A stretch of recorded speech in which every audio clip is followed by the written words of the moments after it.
There are three numbers that should immediately get your attention if you understand how global power really works. 12 commercial ships seized in a single coordinated operation.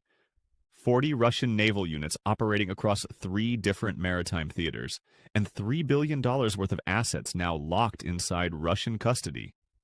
Washington's reaction was instant outrage, emergency briefings, and warnings of consequences. But this was not a sudden or emotional decision by Moscow. This was a planned move, carefully prepared over time. And the most uncomfortable reality is that the strategy behind it is not new. It is based on methods that the West itself has already used. What happened near Russia's surrounding waters was not disorder or improvisation. It was discipline. Simultaneous actions were carried out in the Black Sea, the Baltic approaches, and Arctic shipping lanes. Oil tankers and LNG carriers, mostly American-operated or Allied-flagged, were stopped and escorted under legal justifications rather than open military force. Russia framed these seizures as law enforcement actions, not acts of war. The legal structures used are so complex that Western legal teams are still debating their limits. On the surface, it looks procedural.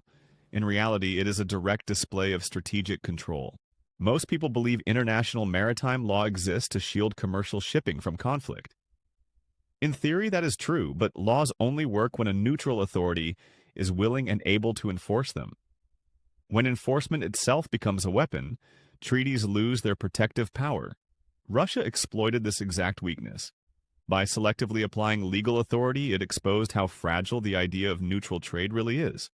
The long-standing separation between commerce and conflict is eroding, and that shift has serious consequences for the global system. To understand why this happened, we need to go back to 2022. After the invasion of Ukraine, the West launched what it called the most aggressive sanctions regime in modern history. Russian banking access was cut off, assets were frozen, and an oil price cap was imposed. The stated goal was to keep energy markets stable while limiting Russia's war revenue. But from Moscow's perspective, the message was far more blunt. Russia could sell its resources only at prices approved by its adversaries, enforced through Western control of shipping, insurance, and finance.